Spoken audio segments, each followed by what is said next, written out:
हर खबर पर होगी आपकी पकड़। डाउनलोड कीजिए एबीपी लाइव ऐप। नमस्ते भारत के दिल्ली मुंबई एडिशन में वक्त हो चला है जिंदगी की नई रफ्तार की शुरुआत का। दरअसल महाराष्ट्र में एक बार फिर से जो बंद पड़ी सेवाएं हैं उनको शुरू करने का वक्त आ गया है और इसलिए वहां पर बिगिन अगेन फेज 4 की शुरुआत होने जा रही है।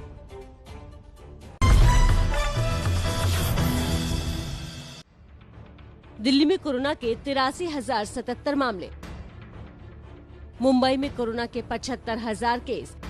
ये आंकड़े डराने वाले हैं। मौत के वायरस का संक्रमण दोनों महानगरों में थमने का नाम नहीं ले रहा है। सबसे पहले बात राजधानी की। 2,889 केस सामने आए। पिछले 24 घंटे में कोरोना की वजह से राजधानी में 65 मरीजों की मौत हुई। कोरोना की वजह से दिल्ली में अब तक 2,623 लोग जान गंवा चुके हैं। दिल्ली के कंटेनमेंट जोन की संख्या 280 से बढ़कर 417 हो गई है। दिल्ली में कोरोना पर लगाम लगाने के लिए खुद अमित शाह ने कमान संभाली है। रेलवे कोचिस के अंदर 8,000 बेड बने और 8,000 की तैयारी है, मगर मैं अभी 8,000 ही गिन रहा हूँ। डीआरडीओ एक एक्सक्लूसिव कोविड अस्पताल बना रही जिसमें 250 आईसीयू बेड भी होंगे, विथ वेंटिलेटर होंगे, वो अलग से बने हैं। और 10,000 का आईटीबीपी संचालित राधा स्वामी सत्संग न्यास के बड़े कैंपस के अंदर बारिश की सीजन को ध्यान में रखकर हमने बेड बनाए हैं। इसको आईटीबीपी संचालित करने वाली कुल मिलाकर 30,000 बेड है। आर्थिक राजधानी मुंबई भी कोरोना से कराह रहा है। मुंबई में पिछले 24 घंटों में 1,287 मामले सामने आए हैं। 24 घंटों में कोरोना से मुंबई में 64 लोगों की मौत। पूरे महाराष्ट्र की बात करें तो 24 घंटे में 5,493 केस सामने आए। ये लगातार तीसरा दिन है जब महाराष्ट्र में मरीजों की संख्या 5,000 के पार हुई। महाराष्ट्र में कोरोना से अब तक 7,429 लोगों की जान जा चुकी है। महाराष्ट्र में मिशन बिगिन अगेन के साथ ही छूट बढ़ा दी गई है। ऐसे में खतरा भी बढ़ गया है। सीएम उद्धव ठाकरे ने लोगों से सावधानी बरतने की अपील की है। हमारी इस रिपोर्ट ने बताया आपको कि कैसे न सिर्फ दिल्ली बल्कि मुंबई में भी अभी खतरा टला नहीं है, लेकिन लोग हैं कि लापरवाही से बाज नहीं आ रहे।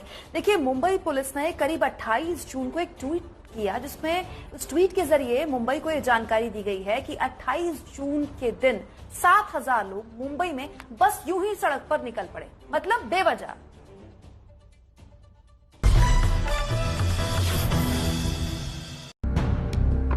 देश की आर्थिक राजधानी मुंबई में कोरोना का खतरा लगातार बढ़ रहा है। इसके बावजूद लोगों में लापरवाही साफ नजर आ रही है। तस्वीरें अंधेरी के वेस्टर्न एक्सप्रेसवे हाईवे की हैं, जहां पुलिस सड़कों पर बेवजह निकले लोगों से रोककर पूछताछ कर रही है। लगातार कोरोना के मामले बढ़ते जा रहे हैं, लेकिन अनलॉक की वजह से बहुत सारे लोग बेवजह सड़कों पर बाइक के साथ निकल रहे, जिसकी वजह से मुंबई ट्रैफिक ने अब नाकेबंदी तेज कर दी है और गाड़ियों की चेकिंग कर रही है। मैं इस वक्त दिखा रहा हूं आपको, यह है अंधेरी का इलाका।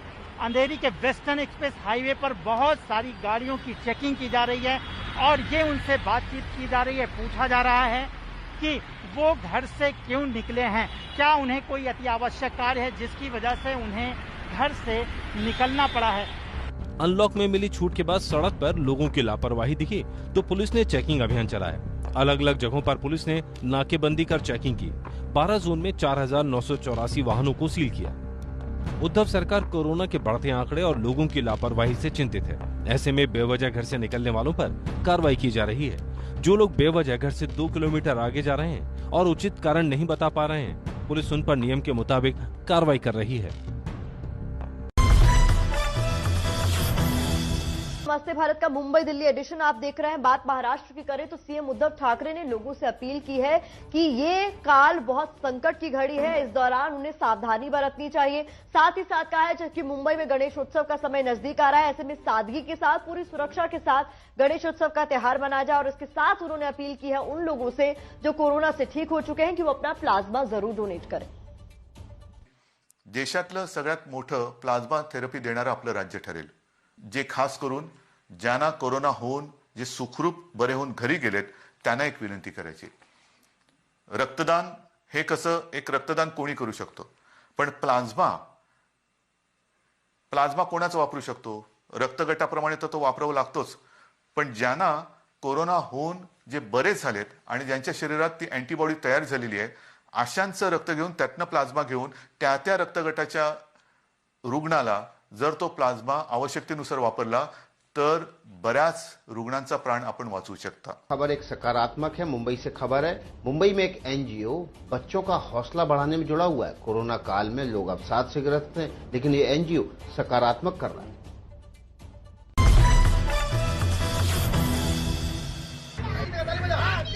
2 गज की दूरी के साथ बच्चे लाइन लगाकर खड़े हैं और इसी सामाजिक दूरी वाले लाइन के बीच हाथी और खरगोश की रेस हो रही है। बच्चे जोर जोर से ताली बजा रहे हैं। रेस में बच्चों के मनोरंजन के लिए मिकी माउस और डोरेमोन भी आए हैं। तस्वीरें मुंबई के सायन इलाके की हैं। कोरोना की वजह से बच्चे 3 महीने से घरों में कैद थे। ऐसे में बच्चों की बोरियत और तनाव को दूर करने के लिए मुंबई के सायन फ्रेंड सर्कल ने ये अनूठी पहल की। हमने ऐसा विचार किया कि हम नॉर्मल की तरह न जाते हुए कुछ ऐसे ड्रेस पहन के जाए जिससे बच्चों का माइंड कोरोना से थोड़ा चेंज हो जाए। और जो यहाँ पे हमने देखा, यहाँ पे हमने आते से देखा कि बच्चे कुछ समय के लिए बीमारी को भूल गए। बच्चों के मनोरंजन के लिए कार्टून कैरेक्टरों को बुलाया गया और रेस करवाई गई। इसके साथ ही बच्चों को कोरोना से बचने के गुर सिखाए गए। किताबें और मनोरंजन से जुड़ी कई चीजें भी दी गई। संकट काल में बच्चों के चेहरे की मुस्कान इस अभियान की सफलता की गवाही दे रही है।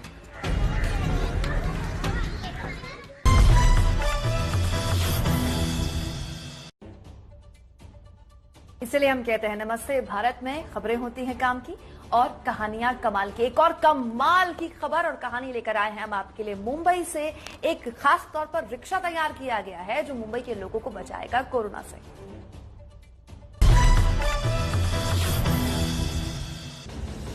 आपके टेलीविजन स्क्रीन पर 2 तस्वीरें हैं। एक तरफ कोरोना के खिलाफ जागरूकता फैलाने वाला ऑटो रिक्शा है तो दूसरी तरफ इस रिक्शे के मालिक सत्यवान है जो कोरोना की इस जंग में मुंबई के लोगों को साफ सफाई का संदेश दे रहे हैं। सबसे पहले ऑटो के अंदर की तस्वीर देखिए। ऑटो के अंदर वॉश बेसिन बना है। बेसिन पर हैंड वॉश रखा है ताकि ऑटो में बैठने के साथ ही हाथ धो सके। ऑटो में सैनिटाइजर और कचरे के 2 डिब्बे भी रखे गए हैं। ऑटो के बाहरी हिस्से पर बीएमसी के हेल्पलाइन नंबर समेत तमाम कोरोना से जुड़ी कई तरह की जानकारियां दी गई हैं। मैं हमेशा पॉजिटिव थिंकिंग करता हूँ और पब्लिक के बारे में जन सेवा करने का मेरे को पहले से शौक है और मैं हॉबी है मेरा। और मैं नेगेटिव थिंकिंग नहीं सोचता हूँ। कभी भी अच्छा काम करने के लिए मैं हमेशा आगे रहता हूँ, तो ताकि लोग अच्छा बोले, लोग पब्लिक खुश हो जाए देख के। कोरोना के संकट काल में सत्यवान न सिर्फ लोगों को कोरोना के खिलाफ जागरूक कर रहे हैं बल्कि अपनी सोच से लोगों का हौसला भी बढ़ा रहे हैं। नमस्ते भारत पे अब वक्त हो गया है दिल्ली मुंबई एडिशन में ये जान लेने का कि दिल्ली में किस तरीके से सियासी घमासान मचा हुआ है और एक दूसरे से क्रेडिट लेने की होड़ मची हुई है। ये होड़ मची हुई है केंद्र और दिल्ली सरकार में कोरोना की तैयारियों पर क्रेडिट लेने की। कि लगभग जून के दूसरे सप्ताह में दिल्ली के उप मुख्यमंत्री मनीष सिसोदिया का एक बयान आया।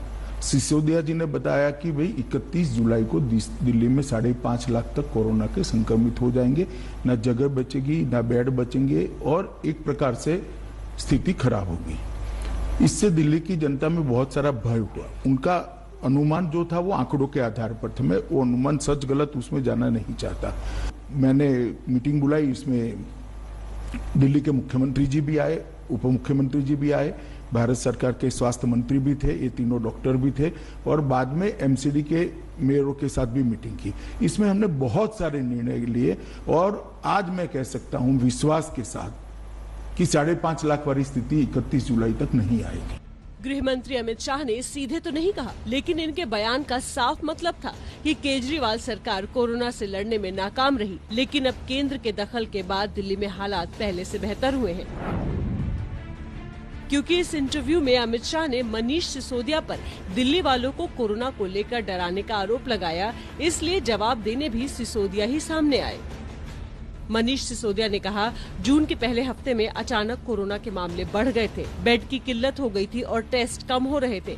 मुख्यमंत्री ने कई कदम उठाए, जैसे सभी बड़े प्राइवेट अस्पतालों में 40% बेड्स कोरोना के लिए आरक्षित करना, गुरु तेग बहादुर जैसे बड़े अस्पतालों को कोरोना इलाज में लगाना। आज बेड की किल्लत नहीं है। केंद्र सरकार ने मांगने पर मदद की और आज टेस्टिंग 4 गुना बढ़ चुकी है। हमें उम्मीद है कि आने वाले हफ्तों में हालात सुधरेंगे और निश्चित रूप से उतने निराशपूर्ण नहीं होंगे जितने जून के पहले हफ्ते में थे।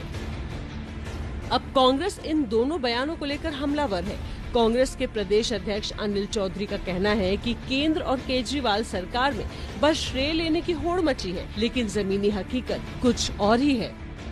जहाँ तक सवाल है आंकड़ों का, उप मुख्यमंत्री कुछ कहते हैं, गृह मंत्री जी कुछ कहते हैं। आप कहते रहिए, लेकिन लोगों को उचित इलाज प्रदान करिए।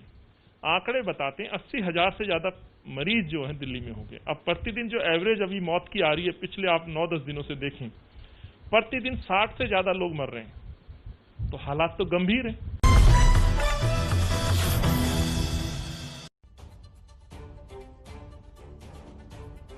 8:44 हो रहे हैं। सुबह 9 बजे नमस्ते भारत में सियासत का टिकटॉक युग। 9:15 बजे शहर वाइज जिंदगी नहीं।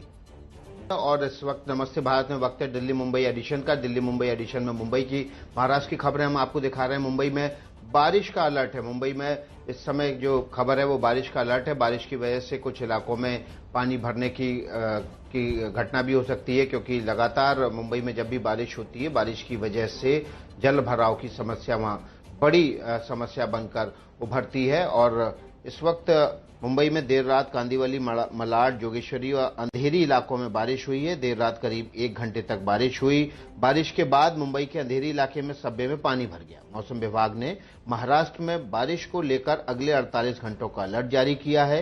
मुंबई, नवी मुंबई, ठाणे, पालघर समेत कई इलाकों में बारिश की संभावना जताई गई है। साथ ही शाम 6:30 बजे समंदर में हाई टाइड की चेतावनी भी जारी की गई है। मौसम विभाग की माने तो शाम को समंदर में 6 मीटर ऊंची लहरें उठ सकती हैं। जाहिर सी बात है, जब समंदर में हाई टाइड भी आती है और बारिश भी होती है, तो उस समय मुंबई में जो जल भराव है उसकी समस्या बहुत विकराल रूप धारण कर लेती है, जिसकी वजह से बाढ़ जैसे हालात पैदा हो जाते हैं। और आज 6:30 बजे जब हाई टाइड आएंगी और दिन भर मुंबई में अलर्ट है बारिश को लेकर, ऐसी सूरत में आप अपने घर से निकलिए और घर से निकलिए मौसम का पूरा ये हालचाल लेके। इसके अलावा दफ्तर से जब आप घर जाएं तो समय रहते निकल जाइए, क्योंकि 6:30 बजे के बाद मुंबई में हालात बेकाबू भी हो सकते हैं।